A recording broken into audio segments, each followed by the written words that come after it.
All right, Gentlemen Badass podcast number 368. Actually, no, this is probably episode 5 or 6.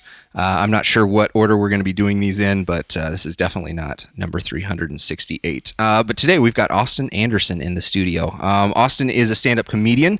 He's been on my radar for quite a while. I've seen him live at the Funny Bone. And what else? I've heard him on the radio, seen you on America's Got Talent, and Comedy Central. So we might get into those stories today, maybe not. Sure. But regardless, Austin, thank you so much for joining us. Yeah, guys, thanks for having me. Thank you. When I was like, the gentleman badass wants me. Yeah. They think I'm a badass. I was like, all right, cool. Yeah. I'm honored. Set. All right. So, just to start out with it, we always kind of like to get into the background of our guests to give, us and our listeners an idea of, the real you. So give us a little bit of your background. What was little Austin like? What was he like growing up? And then I was a terror, man. I was Dennis the Menace, but Okay. I did things with a laugh to the point where, people were frustrated with me, but I got off because I could just diffuse things with humor. okay. But I spent times when the neighbor I grew up with, we were playing tennis in our circle. And, I pick up rocks. I'm like, let's play tennis with rocks, and hit a rock right through his front glass door. And I still remember he goes, and his mom looked down the hallway and just all the glass fell down, or even one time we were behind his house was a park and we're like, let's go hit golf balls. So we're back there hitting golf balls. But meanwhile, there's a family having a picnic at the bottom of the hill. I know where this is going. And I nail a ball in this, and I felt terrible because it was crazy. Hits this guy's kid, this little girl in the back of the head with a golf ball, and she just goes forward, or this dude's running up the hill, And Is this the same kid both times? It was his house. Is he in therapy today? He might be. I haven't heard from him in a while, man. But so like that kind of getting in trouble, and I just always had an issue with authority. I think my neighbor growing up, guy was just a huge jerk, and I'd go get the mail and he'd scream at me like, don't step in my grass. So my buddy had a 3-wheeler. I just drove it through his lawn and slammed the brakes and just tore it up. I filled up water balloons with bleach and threw it in his yard. Oh. So that was kind of my I just was constantly doing things. I don't know. I bought a mini bike in middle school and then a 3-wheeler, rode it everywhere. Are you originally from Omaha? Yeah. So where'd you go to school here? Millard South. Okay. Anderson, and then Millard South. And, then the cops would be trying to get me, and I ran from them a couple times. Got busted a couple times too. They made me push it back. But have you ever run into any of the teachers that you... Yeah, well, even teachers now on Facebook, they'll contact me. They like me, but they, I was uncontrollable. Let's just put it this way. On my last day of high school, they hired a security guard just for me. That escorted me to every one of my classes and then out of the building. Wow. And even to the point, then when I came back in, because I forgot something, the guy was like, he's back in. So they were so concerned. They thought I was going to do a senior prank. And so since I couldn't do one, I wasn't really going, I really needed to graduate. So, but I wore an eye patch when I graduated. And as you did the walk? Yeah. And the assistant principal came up to me and was like, you can't wear that. I was like, actually I can. My little brother poked me in the eye with a little figure, and I lift up the patch and I just flicker my eyeball. And she was like, okay, whatever. So I do the walk and I have getting the diploma, that picture, wearing an eye patch. For the rest of your life. And I think it might have been because I put a car alarm system in my locker. And this was probably a year after, this was a year or two after Columbine. And it was in this plastic case and it was bolted shut and had a hole in it with a switch where you could pull a string. And what it was is my uncle actually gave it to me as a Christmas present. So when I opened it, it went off, but it was bolted shut, so he had to unscrew it. But he's like, you can have it. So I put it in my locker. Oh. And I went up there one day and I was, and I pulled the string and it's going, wheel. And I casually walked back to class, who my buddy Adam Devine was in, from Workaholics and stuff. And he opens it. He was like, was that you? And I'm like, just go in. So they thought it was a bomb. And so they threw it outside the school and like blocked down the whole school. And then they realized it was my locker. So they called off the bomb squad and then brought it all the way through the school. You know, it's like, hey. And then we get to the, you know, I get called to the principal's office. It's on his desk. It's still going off because it's bolted shut. And he's like, will you turn this fucking thing off or whatever? And so I unbolted and turned it off. And he was like, why would you do this? He's like, you've disrupted the whole school the whole day and all this. And I was like, my instincts kicked in. I'm like, dude, people kept breaking into my locker. And so I had to take matters into my own hands. And he goes, all right, I know you didn't do this to be funny. And he gave it back to me. Wow.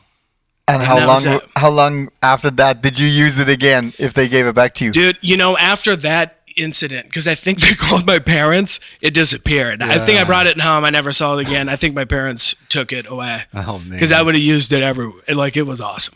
So now that you're connected. So that's kind of my, you know, but I mean, yeah.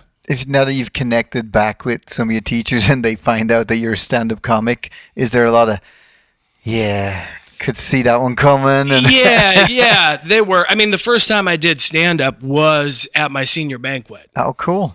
So I got class clown, and I wanted to do stand-up. The reason why I wanted to be a comedian, you know, my buddy calls me up one day, we're freshmen, and he's like, you know, I was a chubby kid, you know, and I'm a loud guy. He's like, dude, there's like this fat guy that yells like you.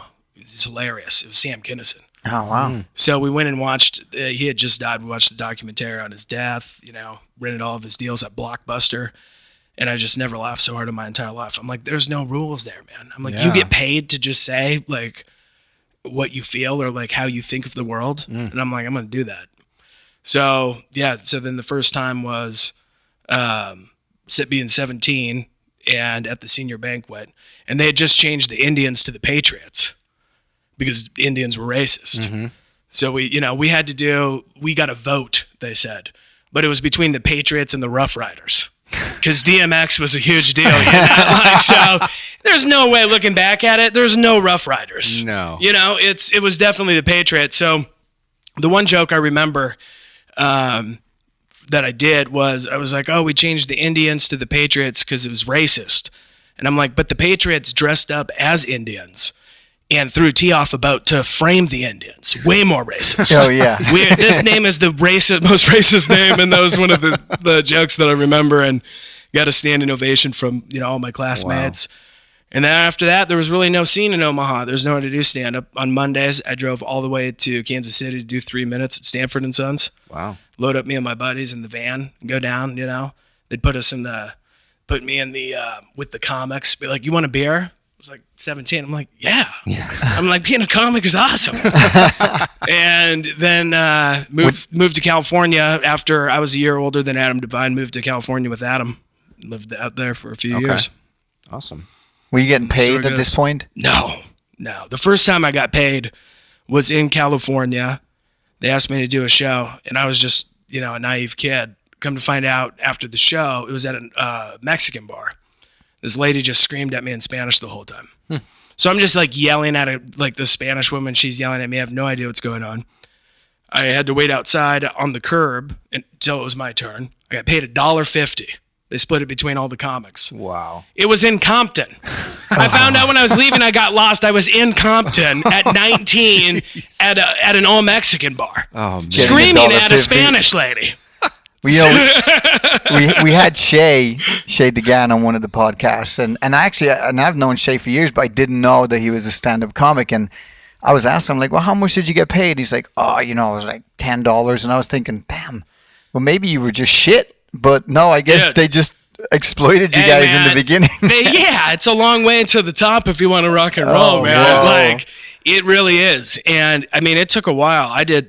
Everything I did was for free for years.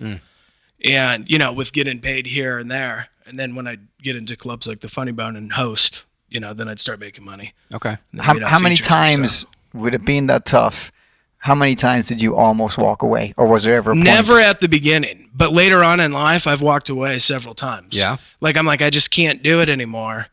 You know, for just a multitude of reasons. But, you know, it's a curse. That's what I say. Like, young comics, you know, if the real ones, you know, Shay, he did it for a while. He's like, this is stupid. I'm out. he's not cursed. Like me, I'm like, I'm going to get out. But it's like in this abusive relationship where I go to stand up and it just beats the shit out of me. And I'm like, I'm done with you. I'm tired of this. I'm leaving. I won't come back. And then 6 months later, I'm like, hey, will you give me back? But so it definitely just something that I don't know. Well, I mean, it's the same with music. I mean, so many through all my 20s, like all my 20s, that's what I did, bands. And then I had my heart broken and I was gone for a while, and I had the opportunity to do it again. And now I'm 37 and I'm playing music with all these people that are in their 20s and sometimes their 30s. And I've said, guitar is kind of like, it's an addiction, and I'm not sure if it's a good one or a bad one. It could be like, love or heroin. I haven't quite figured it out yet. It's more like heroin. Yeah, I just can't stop. Or love. Both can kill you. That's true. Women kill men all the time. Heroin's cheaper. Yeah. Yeah. All right. So you said you went out to California. How long were you out there? Kind of what happened while you were out there, and then what brought you back to Omaha? Well, when we went out there, we went to Costa Mesa Community College, and we just went out there. We wanted to do stand-up, Mm-hmm. And I just hung out at the Comedy Store pretty much all the time. That's what I did. I mean, I did stand-up at internet cafes at 2 a.m., where in front of like two trannies and a crackhead. And the crackhead would be like, he came up, he's like, give me a quarter. I'm going to kill you. He kept going, I'm going to kill you. I'm going to kill you. He got up the stage. He's like, can I have a quarter? You got a quarter from me? I'm like, dude, what am I doing with my life? But it was exciting, so I got to hang out at the Comedy Store. And then other than that, the life, it was just insane. I mean, I could tell stories for hours about people out there and just how everything works. Is California the mecca for comics, or is there I New mean, York people scene too? People say New York, but it would be an argument depending on who you talk to. I mean, I would never live in New York. No one could ever make me live there. Is it kind of like Nashville for musicians then? Is the talent level just so high that it's really hard to get gigs? Or in just, California? Yeah. Well, everything's free. Okay, you got to do everything for free. Okay. Where you go, so you're just working on your stuff, and then to get paid, you got to fly out of LAX and go do shows and stuff. But you're going to meet a lot of people. Industry will be in the crowd and stuff like that. But so it was cool. I got to meet a lot of cool people and see some cool stuff. But the partying and just how everything operated. At one time, it was like 5 of us in a 2-bedroom, or 4 of us.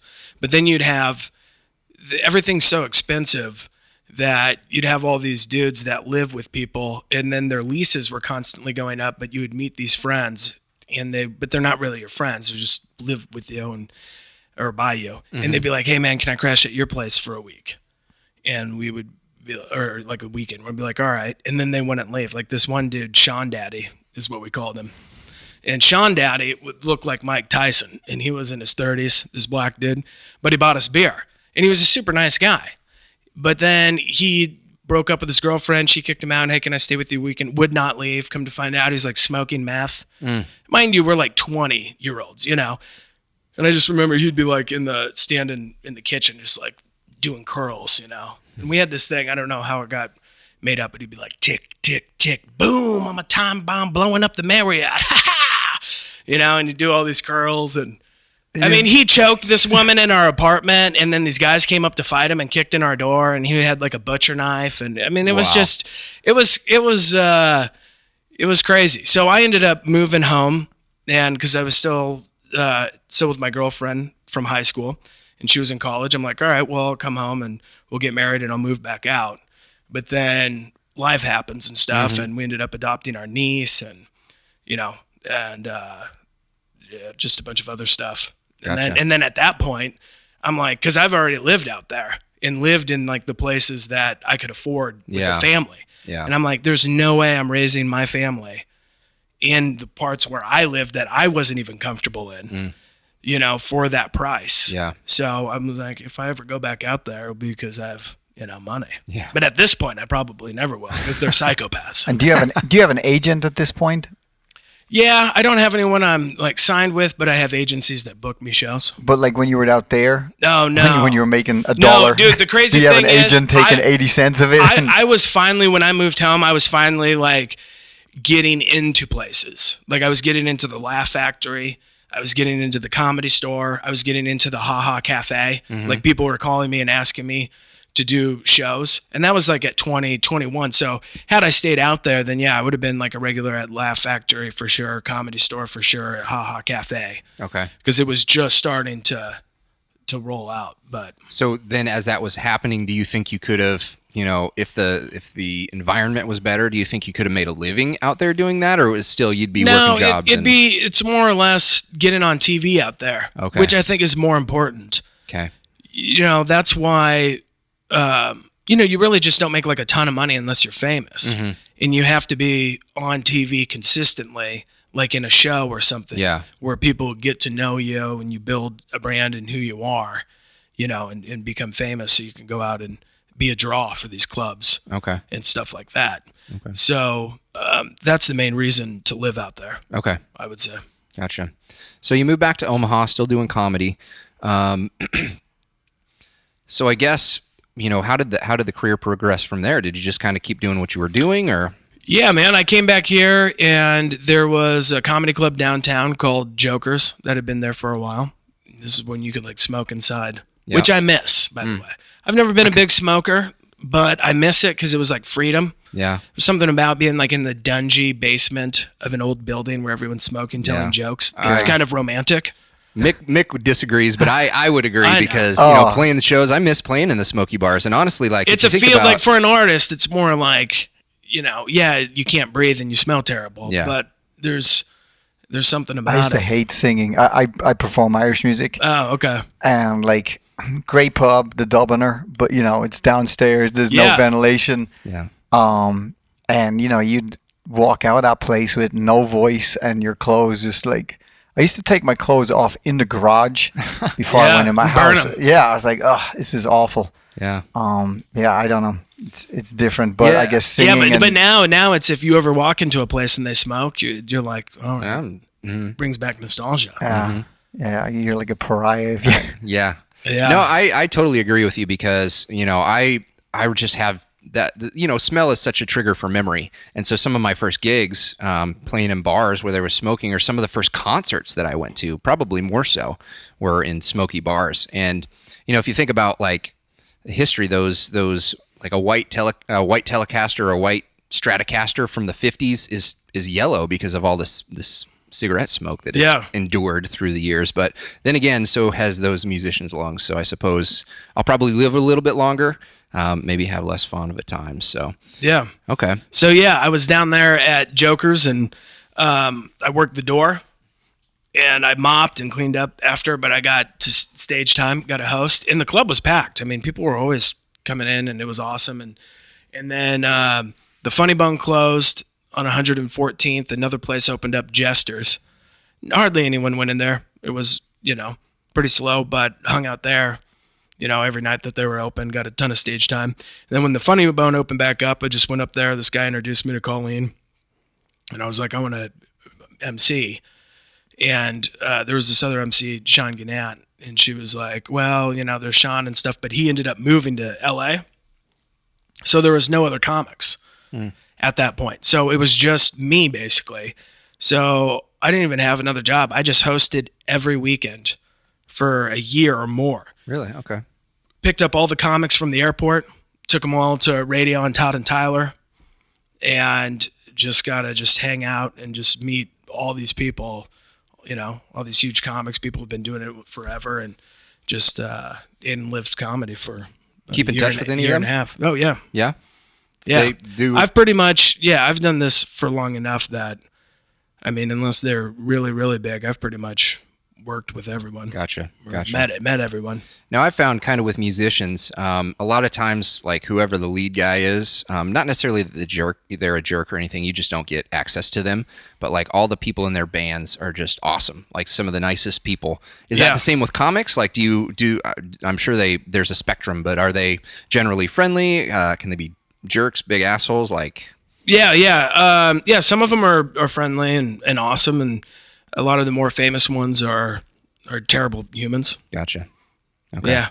And a-holes. I don't want to get anything So, specifically. is that- just because I do, but I don't because I know I'll have So repercussions. does the industry make you become that? You know, yeah, like, man. Well, it's the thing. If you're just not happy where you're at, then you always want something more. So you just have a lot of guys that just want to get to the next level and the next level, and you see your peers and everyone start getting stuff and getting more recognition, more money, more fame, and stuff like that. So then you want it, and if you're not careful, then you can become bitter, Gotcha. angry, and then also just an egomaniac too on the other spectrum of wanting people to do wipe your ass basically for you and expect everyone that to serve you.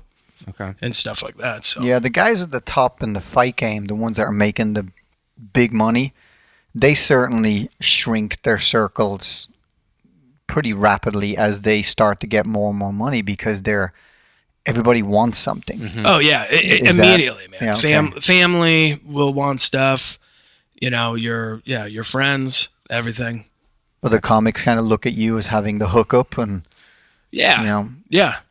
And I've done, I've been there too, where I'm like, hey, hook me up, but I don't do. That was, when I was younger. Now I just don't really ask anyone for anything. I was going to ask, so when we had Shay on the podcast, and do you say his name DeGan? Shay Yeah. DeGan? I totally said it wrong on the podcast. I said Deegan. Oh yeah, Oh well. yeah, I'll, you blew it hard. I'll fix that. So Shay was telling Leave us. You leave it? Leave well, it. I'll just put it in the intro. I'll say, his I ass totally cheeks said his will wrong. pucker every time he hears it. I wondered why he looked funny at me when I said his name.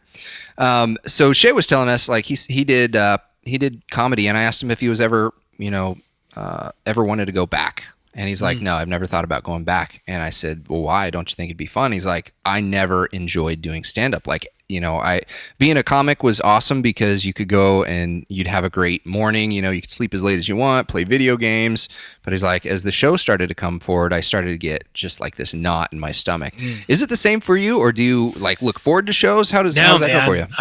I'm waiting for the day to get over. Yeah. Yeah, so I can do the show. Okay. I mean, that's the best part. I love it. I mean, like a good show, it has to feel like how surfing feels. Yeah. You just ride the laughs. Yeah. If you get in a rhythm, you just go up, they laugh. You come down, they go up, they laugh, and you can just get in this rhythm, man. Okay. And when you're done, there's nothing like it. So ever. is there an alter ego to a comic, or is this it? Like, are most comics, are you guys that transparent, or? You got to turn it on, I think. Okay. You got to turn something on. Yeah, when you get in front of that many people. Gotcha. I mean, I'd be super tired, feel sick, and then get on stage and boom. Yeah. Like, yeah, Same with you got music. to Yeah, like sure, it's yeah. like you gotta heighten whoever you are. That makes sense. You gotta set it up and bring it up to like the next level, and then kind of gauge it towards how big the audience is. Okay. So you may have already touched on this. At least I was going to ask, what are some of like the highlights of your career, and then also some of the lowlights? Now, playing to a single Spanish lady in Compton may have been for $1.50 may have been a low light, or maybe that's a highlight. I don't know. No, it was like in those days. I'm like, I'm doing this, and it was cool. Like, yeah. I mean, it was dangerous, but I liked the fact that I could say, yeah, dude, I was just in Compton. Yeah. Yeah. I survived. Yeah, I survived that. I don't know. The highlights are just the cool stuff that you get to do along the way. Yeah. And kind of the places that it takes you. And in December, I was just in the Caribbean. Nice. I'm getting paid to go to the Caribbean doing stand-up on a cruise ship. I'm going to do one in June where I get to go to Cuba.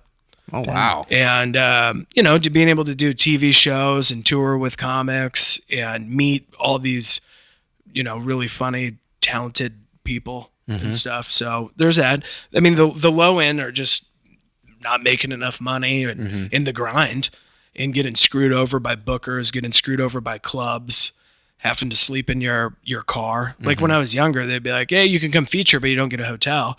So I'd sleep in my car at a hotel, in a hotel parking lot, wake up in the morning, go eat their free continental breakfast. I had a membership to 24 Hour Fitness. I'd go over there, work out, take a shower, or go for a swim, take a shower, and then drive around all day, wait for the shows. Cool. So I guess then transitioning to what I really want to talk to you about. So you alluded before to saying that you started with you watch Sam Kinison. And Yeah. that's really what turned you on to comedy. And you just loved that it was the place where you could say anything that you wanted. Yeah. You could just say whatever you thought about life. Well, Not true. not anymore. It wasn't even back then. Not back like, then? Like, I mean, if you got to his level of fame, sure, but you go along, there's rules. They care. They don't want you to wear shorts, or they complain about this, or say this, and there's definitely business side and structure to it. Yeah. So that initial vision, I thought that stand up was crushed over Okay. time. And what else? Well, so basically, part of what we're trying to accomplish with this podcast is, there's a demasculization going on in our country, as well as a for sure. everything else. And it seems like comedy is one of the art forms that's really kind of suffered the most from that. Yeah, they want to destroy it. Yeah. And not so much maybe masculization, but just being able to say what you want to say. And, I imagine maybe 10, 15 years ago, you could get away with saying some stuff that these days, if you said it, you'd be destroyed. And as Sure, a comic, yeah. you seem to be, we're going to talk about your podcast a little bit later, but your podcast is called Comic Exiled, because I imagine some of the stuff you talk about is not popular. How are you kind of navigating that these days? How do you... I don't know, man. I used to care a lot when I was younger, but I call it that also just because I'm not in LA, I'm not in New York, I'm out in the fields out of the country of Nebraska, and then also just because a lot of my political beliefs, if you want to call them that, don't mesh with what Hollywood is. Mm-hmm. Like I could never, it's so weird about, and I'll call them, there's liberals and then there's radical liberals. That's what I think. There's radicals on both sides. The radical liberals, want to control what you say. They don't want to be made fun of. Yeah. I even had like a really good friend of mine, saying I was making fun of global warming and science, and they're like, that offends me. Like, you're offended by it? You were just making fun of this, and this, and this, Yeah. and all these other things, and they'll want to jump on you for it. Mm-hmm. And that's happened just all over the place. Okay. With Comedy Club, blocking me or unfollowing me for making fun of Michelle Obama. Mm-hmm. Like Good Jokes, comic friends unfollowing me because they can't take their political party being made fun of. Like, I had the greatest joke ever. Not ever, but it was super funny. Yeah. And it was just, when Elizabeth Warren, when they fired Jeff Sessions, she sent out a tweet that said he shouldn't be fired. But then there was a tweet previously saying when he was hired that he should be fired. So I just put both those, tweets up on Facebook and said, "What an Indian giver." and it's the greatest joke. I love it. It's so awesome. And then I have like a liberal friend calling me, your shitty Indian jokes, and I got to unfollow you. I love you as a comic and I like our conversations, but this isn't a time for that. And it's like unhinged Yeah. about it. Yeah. And we're seeing a lot of comedians go down for things that they've said. And it was unhinged if you listen to Yeah. this. I just went, I'm talking straight to this person. Yeah. And it was. All right, I still love you though. So yeah, we've seen a lot of comics go down. More recently, Kevin Hart got kicked off the Oscars. Mm-hmm. It seems like every other day there's a tweet that pops up from 10 years ago, 20 years ago, saying something mildly controversial back then. Dude, it's scary, man. Social media, they'll dig you up. Like you're not allowed to evolve and change at all with the internet. Yeah. Like if they can find something that you did in the past and dig it up to destroy you for whatever reason, they will. And it doesn't have to be homophobic or it could be anything. Mm-hmm. And so that's a frightening aspect of it for sure. But it's comedy. You're supposed to make fun of how absurd life is. Yeah. And nothing should be off limits, like everything. You can't be like, okay, well, this is protected. This is protected. Mm-hmm. You can't say anything about these people.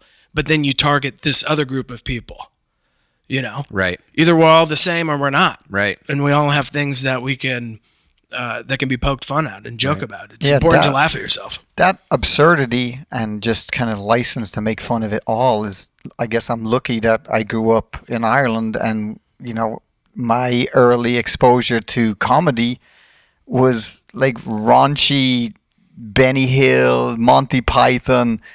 That was just Yeah. cheeky but yet being aired on the stodgiest, British TV channel, and then late at night, well, not that late, but they would have this stuff going on, and it was just like, that was like almost a release from the stodgy shit that you'd watch the rest of the day or had to listen to for, Monty Python, Benny Hill, some of these other great comics that were probably pushing the envelope, but it didn't seem like they were pushing really anything to us. We just kind of grew up with it. It was funny.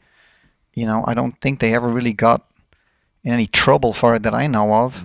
No. And all like very highly educated guys that were making a living making other people laugh. Yeah.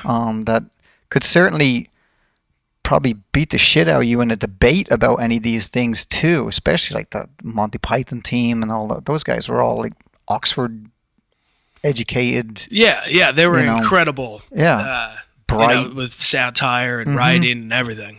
Yeah. So when you go into a club these days or any type of gig, do you just, obviously you've got to tailor your material to the audience, but sure. Do you, like, if you're playing one club, will you go super in one direction, another club, like kind of censor yourself so that you don't get in trouble, or you just kind of say whatever you want whenever you want? Yeah, I mean, and the thing is that like my stuff's not out of control. Yeah. It's just more or less I want to be able to say what I want to make fun of.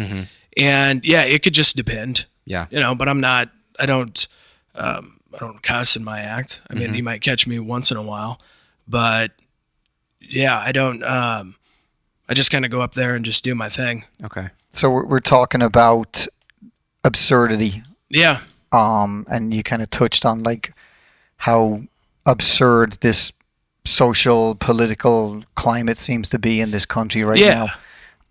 And there's, for me as an immigrant, it's probably the most ununited I've ever seen the country. It's truly a terrifying time. I don't see how it could get any better. I was going to ask you, what is it going to take? I don't even think anymore. I think that after the whole white kid MAGA hat Indian guy that we've turned a whole other page because of the way that the media pushed that and shoved it so fast and took so long to retract it.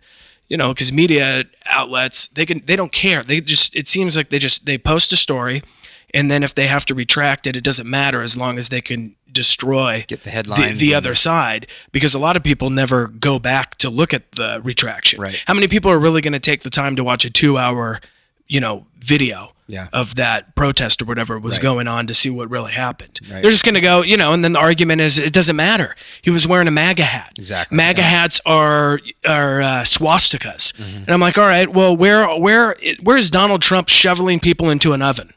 How could you even say that it's a swastika? So it's more or less the media is so insane now that it's constant, like 24 hours a day. You have the internet, Facebook, socials, everywhere, and both sides are publishing stuff that's fake to destroy the other. So it's like at one point there's only so much I can take, and I'm sure everyone else is the same, before we all have like a psychotic break. Yeah. And so it's even hard to like find stuff that's funny anymore, because stuff is people are so on edge and wanting to destroy the people that they don't believe in, that it's hard. Well, there's a book that I read, actually in the process of reading. It's called Trust Me, I'm Lying by Ryan Holiday. Not sure if you've ever heard it, but basically he was PR for American Apparel, and he talks all about this, how you can manipulate the media and how basically it's a bottom feeding. Because if we look at that story with the kid in the MAGA hat, it started from a single tweet from an unverified Twitter feed. They basically, I think it was supposed to be some teacher in California, and the picture was a blogger in Brazil. It was an account that it was open in 2016, and nobody knows where it came from. So the video got posted on that, picked up by BuzzFeed, picked up by... Sure, and then it just BuzzFeed exploded. And he talks exactly about that, how he used to do that all the time. And one thing that he talked about I found just ridiculous was how much media actually goes to Wikipedia for information. So he was given a story about, he was promoting I Hope They Serve Beer in Hell. Oh yeah. The Tucker Max book that was turned into a movie. And he was talking about how their Wikipedia page said it had been sporadic on the New York Times list for over 2 years. And so he's like, they knew that the New York Times was going to do a story on them. So what he did is he went back and he changed that from being sporadically on the New York Times bestseller list for 2 years to being on the New York Times bestseller list for 2 years. And there's a big difference between being on there on and off and being on there for solid for 2 years. Sure. Well, the New York Times came back and did an article, based their information off of that Wikipedia page, and said that the book had been on their own list for 2 solid years. And so then he was able to go back then and grab that headline and verify on the Wikipedia page with the New York Times article saying that Tucker Max's book had been on there for 2 years, when in fact it had been on and off for 2 years. So there you go. Yeah, it's like everyone's lying. Who do you even believe? Right. And some of the details of that might be a little bit off. Go ahead and read the book, but that's the gist of the story, is that there's really no verifying anymore, and I think people are just going to see what they want to see regardless of the facts. Yeah, what are you going to do? You know, Snoops is run by 2 crazy people. Yeah. One lady, just a fat chick with cats who are waiting to eat her, and her husband left her for a hooker. That's who runs Snoops. So there you go. Wow. You can trust it. Wikipedia that. Yeah. So we're kind of talking about young people. Have you ever played a room full of young people today? Yeah. I just did a college. How hard is that? You know, I just go, I just play. So first of all, Listen, what kind of a college was it? It was a Christian college. Oh. And, you know, you just, when you go on, you got to have confidence, and you just got to go with it. But you just, with the young people too, you just get a lot more moans. You know, like, oh, yeah. Like I'm seeing that a lot more. Like not laughs, like, oh, you can't say that. And so it's, I mean, I wouldn't prefer it. I mean, Chris Rock and Jerry Seinfeld won't even do colleges. Right. And they're both flaming liberals. Tell me that. Yeah. I won't do it. They're too PC. Yeah, they're your people. You're going to go, they're too PC. Instead, you're going to go pay $50,000 a plate for Hillary Clinton or whoever else. And Jerry Seinfeld is the most milquetoast comic ever. Hilarious. Oh, yeah. Incredible joke writer. But he doesn't even want to do colleges. Like, what does that tell you? Well, Yeah. I want Sam Kinison to come back to life and do a college tour. I don't think he would probably leave his house. He'd probably be pretty disgusted. I don't know, dude. That dude was fear. He was getting bomb threats back then and didn't care. Really? He'd be like, let him bomb us. Yeah, because I worked with his best friend, Carl LeBove. And Carl LeBove Carl LeBove ended up, he opened for him every show, met him in Texas. That's the guy, Sam Kinison died in his arms. And then come to find out when his daughter was like 10, he's like, oh, you look a lot like Sam Kinison. Well, it was his kid. That doesn't do something. He was pissed about that. But the guy was, they'd get, because he did a lot of gay jokes, and they'd get bomb threats, and he's like, I don't care. Wow. I don't care, because he had one of the best things. He did this insane joke that's really hardcore about how you get AIDS. And people freaked out, and that's not medically correct. So he did this bit, later on, and he's like, the last time, he's like, when I went to medical school, I promised myself that I would never tell a medically incorrect joke. And the takeaway of that is like, dude, I'm just a comic. I'm just making fun of things. Right. But now you got to be like scientific and make sure that it, get all your facts straight. Yeah. Like I'll make fun of global warming and people will send me and email me all these, documents. I'm like, dude, I'm not reading your documents. Yeah. Well, and I was just thinking, you said you played a Christian college. And Yeah. So I was actually thinking about this the other day. It seems like if you go back in the 90s, like the Christians were the most easily offendable. Sure. Like they were boycotting the Lion King because the dust spelled sex in the air. Which they thought they should have. Yeah, the preacher had an erection. And he did. I remember going through, we watched it all. We looked for all those Easter eggs before the internet. Hey, I missed all this shit. Yeah. On the cover of Little Mermaid, it's like a coming penis. So, just so you know. So now it seems to be the complete opposite. Like it is, man. Like if they made Footloose today, it would not be a Christian preacher. It would be a liberal mayor.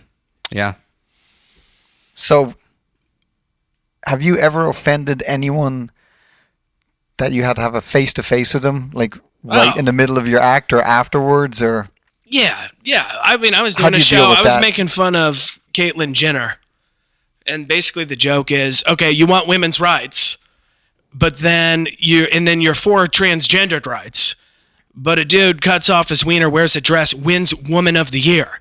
So how does that work? Yeah. You're like, a dude just took, like, there's a lot of women accomplishing great things out there, but because he put on a dress and cut his wiener off, you're Woman of the Year. Yeah. I'm like, you can't, like, that sucks for you women. Yeah. Like, Yeah. how could you want rights in this and then have it stolen for you? So that's basically A dude just what won it was your best about. award. Yeah. And then someone, it's just stolen from you. That's one of my favorite thing in the world is when dudes become chicks and then just like wrestle women and beat the crap out of them, because that's what you get. Yeah. Like, that's your karma. Like, you created this monster, put it back in the box. You can't. And so, and this woman stands up. She's like, you can't make fun of trans in the comedy club. And I'm like, dude, I'll make fun of whoever I want.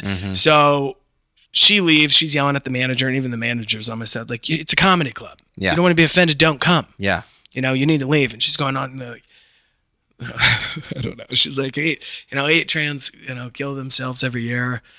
And then I shouldn't have got it. And I was like, yeah, those are pretty good numbers. Which is just, right now people are like, that's terrible to say. It might be, but that's the comic in me, I suppose. Yeah. And speaking of which, I was debating on even doing this. I'm sitting in the parking lot going through Facebook. And one of my good friend's moms posted that picture of Martin Luther King covering Donald Trump's mouth. Have you seen that? Someone painted it on a building side. So it's Martin Luther King like shushing and going like this, and then Donald Trump is like about to tweet, he's like telling them to be quiet, and I just tagged it. I'm like, shh, don't tell anyone we had an orgy. Because I don't know, like all those JFK files came out, and apparently, Martin Luther King was having a ton of orgies. Yep. And loved sex. Yeah. So I debated I shouldn't do this, and then I did it. Yeah. So we'll see what happens. So this whole hour, you're going to come back to your Facebook, and it's going to be melting down. Yeah, it usually does. Yeah. It usually has. Well, and that's the thing that bugs me so much about these days is that, virtue signaling, right? People act like they're perfect, especially online. Now, it seems to be less drastic in person, and so that's one of the things I was going to ask you. Yeah, so that happened, and then another thing that happened is around the same period of time, there was, because there's all these hipster comedy clubs popping up and stuff, and a lot of them don't like me, but I went down to this venue that they were playing at because one of my best friends was there and in town having a beer, and they were like, there was a stand-up show going on. It was pretty packed, and they're like, hey, this one dude's going to go up and do some time, so I did. Same kind of jokes, no one laughed. But then when that happens, I just get on it. I just keep hammering it and hammering it and hammering it, and I don't care that there are no laughs. And so I leave, and then this other guy that I went to high school with that I was nothing but nice to and helped out, and encouraged along the way, just starts talking like crap behind my back, like, screw Austin, what the heck, screw him. If I knew he was going to make trans jokes, I would never asked him to do it or let him, and all this stuff. Is he doing this on stage while you're No, gone? he's doing it behind to a bunch of people, and then one of my best friends is there, so he gets into it with him and tells me about it. So the next day, he's in town, he's in Lincoln, and I just go down to Lincoln, and I happen to come inside right when he's on stage, sit down in the front row, look at him, wait till it comes off. I was like, if you got something to say, man, say it to my face. Yeah. You're going to talk crap behind my back? I go, you're making fun of, this, and this, and this. And I can't poke fun at a guy who's famous, number one, and the fact that he stole a title from women when women want credit. I'm go, it's a legitimate point, and there's irony in that. Yeah. He's like, well, we'll just disagree. And I was just like, be a man. Yeah. Be a man. I will hunt you down. Hopefully, we'll inspire a few more of those with this podcast. Yeah, it's hard to see. That's the goal. Because that's one of the my biggest pet peeves. Like, if you got a problem, just say it to my face. Like, I'm not gonna punch you. I might. No, I won't. I wouldn't. No. So I guess from there, still doing stand up now, and you've got now there used to be. I know you've got your new Comic Exiled podcast. Are you on any other podcasts, or is that your primary one right now? Yeah, that's just the only one. So tell us a little bit about that. What are you doing with it? And where can people find it? I'm kind of just figuring that out, and I'm gonna have people on.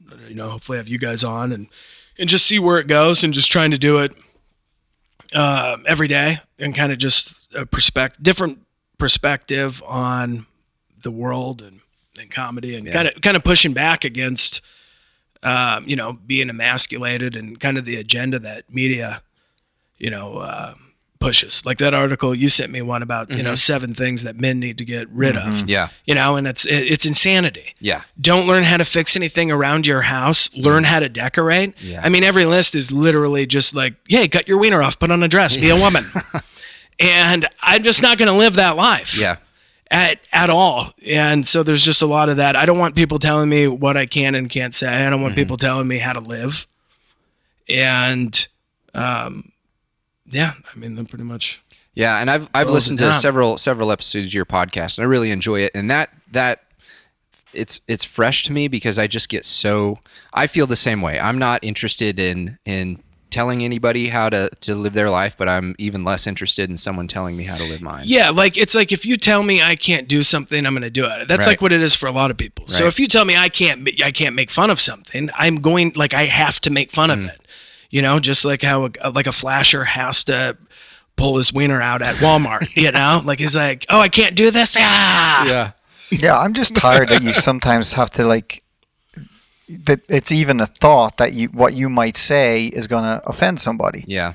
And so like you're censoring yourself, or you could, all the goddamn time before you even should I say this? Yeah. Like what happened to just saying it? And then if you need to reel it back, go, yeah, that was probably that was a little harsh, know. There are, and then everybody gets along and it's forgotten about, or which happens. Yeah. But when the worst is if you give into that fear and care what people think, then you just become less funny. Because I've been there. Oh, I can't say that. That will offend. That could offend this person. Oh, I can't say that. That could offend this person. And pretty soon, it's like, what do you have left? You're just making fun of inanimate objects and waffles. Yeah. It's not funny at all. And that's the thing that I've loved about comedy for so long. I mean, I love watching South Park because nothing is off limits. At least nothing used to be off limits. Yeah, and it's fantastic. Yeah. And then, as that started to go away and as, comics had to become fearful of that, it was just, but these days, I can't even post a picture of me petting my dog on YouTube without getting haters. So the fact that someone is able to stand up and say stuff that's going to be truly controversial, even though it's not really that controversial. I don't know. I just really appreciate that you're willing to do that. Yeah. And, we'll support you. Yeah. Thanks, guys. So you can find my podcast at comicexiled.com. Okay. Comicexiled.com. Yeah. Is it on iTunes or anything like that, or just? Yeah, it should be. I submitted it. I just started this recently, but it should be pretty soon. Okay. Stitcher and Google Play and iTunes. Awesome. And all that good stuff. And we'll see what happens. A lot of days I try to make it as funny as I can, but then I get super pissed off too because I see things like yesterday I just posted an interview I did a while back because I had my own radio show at one point with the guy that hunts Bigfoots. Okay. This billionaire gave him, they were at dinner. They were arguing about if Bigfoot's real. He's like, yeah, I could find Bigfoot. And Billy was like, all right, here's 6 figures.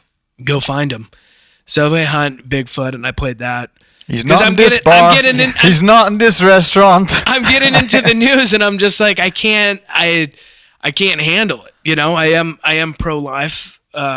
We adopted my niece. Tried to adopt another girl who was going to have an abortion, but she ended up keeping it. And my wife's and I have, she's suffered miscarriages and stuff. So I'm just adamantly and unapologetically pro-life. So when I see that now, New York's like, yeah, kill a baby a day before it's born. And then they light up the World Trade Center. And then there's a video where they're all wearing pink and cheering and applauding with joy the murder of kids. I'm like, dude, this world is too evil, man. Like this place is just too evil for me. So then I just got to pull back because I can't believe the fact that you would celebrate with smiles and applaud that now you can kill a baby the day before it's born. That's some wicked shit, man. Yeah. We're on a whole nother page now. That's that's like the, whenever that Al Pacino movie where the devil lives in New York, the devil's advocate. Devil's advocate, yeah. Yeah, maybe it's real. Jeez. Maybe the devil is in New York. Could be. All right. Well, and funny you were talking about Bigfoot. We're actually interviewing a Yeti next. Yeah. So, Are you? yeah, Nice. you might see him on the way out. But Very man, we cool. really appreciate you coming on. Any last words? Any parting words? No, man. I mean, I don't have any listeners. Do you have any gigs coming up? If people want to go see you? You know, yeah. By the time this gets posted, it'll be over. But I mean, like I said, I'm going to Okoboji Winter Games Friday, Saturday. Okay. Do you have Tomorrow. Do you have like austenanderson.com? at Yeah, AustinAnderson.net, and I try to post my dates on there. But I do a lot of private shows, all? Okay. so I don't put them up. But coming up, you know, February, I'm just gone all the time doing corporate shows, and then I'm going to Arkansas for some shows, Wichita, yeah, pretty much South Dakota. Yeah. I don't know. Okay. Just wherever. Are you, how many days a year are you on the road? Well, you know, I worked for the radio and had my own radio show until August 6th when they sold all the stations and I got let off, so I wasn't doing it as much. But now, I mean, pretty much every weekend if I can be. Okay. And if I'm not out of town, then I'm doing stand-up around here. And then during the week, you I play got a lot of downtime. I was actually talking to Shay before it now because I want to. They got a lot of cool courses here at town. Oh It's called yeah, 88. absolutely. And they got a part-time job for membership sales. It's like There 15 you hours a go. week. So I was like, dude, and I've done, you know, going up and doing stand-up. Like I worked You'd in be an sales a amazing bunch. salesman. Oh, yeah. And I've done it. And I was like, man, I'm like, can I have that job? He's like, yeah, dude. So I'm going to talk to him. I hope to fill that now. Nice. So I might Nice. work here 15 hours a week, sell gun memberships, shoot guns, learn how to we don't- snap necks. We don't talk about guns on We'll this. teach It's you a that little part. too controversial. Oh, you know, Who doesn't? good. Yeah, I'm joking. Yeah, instead of guns, learn how to knit. Yeah. Yeah. Oh, geez. Wow. All right. Well, Austin, thank you so much for being on. Yeah, And, man, absolutely. Thanks for yeah, asking me. great. I wouldn't be surprised if we get you back on here again. Oh yeah, anytime, man. I'm down. All right. I love Very cool. this stuff. All right. Very we'll, cool. We'll talk to you later. All right, thanks, man. All right, so Austin had to take off, get to his next thing, but we still wanted to get you the book of the week and the workout of the week. So I'll go ahead and start with the book. So this book is by one of my, I wouldn't say favorite authors because he hasn't really written that much, but he's an entrepreneur. His name is Derek Sivers. He's the guy that founded CD Baby. Yeah. And so I was actually familiar with him before I actually knew what he did. Just because I used CD Baby, you know, way back in the early 2000s to put my music out. So he wrote a little book many years ago. It's called Anything You Want. I lost the dust sleeve to this book. This book is a super fast read. You can probably read it in about an hour. And really what it is, it's a distillation of some of his best blog posts. I follow his blog. He's kind of a philosopher and, you know, he's got a lot of different kind of cool viewpoints. And some, I really enjoy his point of view. So I was going to read, one passage here from the book. It's called Proudly Exclude People. And I'm sure that triggers a lot of people right there. But I'll read his thinking behind it. It says, you know you can't please everyone, right? But notice that most businesses are trying to be everything to everybody, and they wonder why they can't get people's attention. You need to confidently exclude people and proudly say what you're not. By doing so, you will win the hearts of the people you want.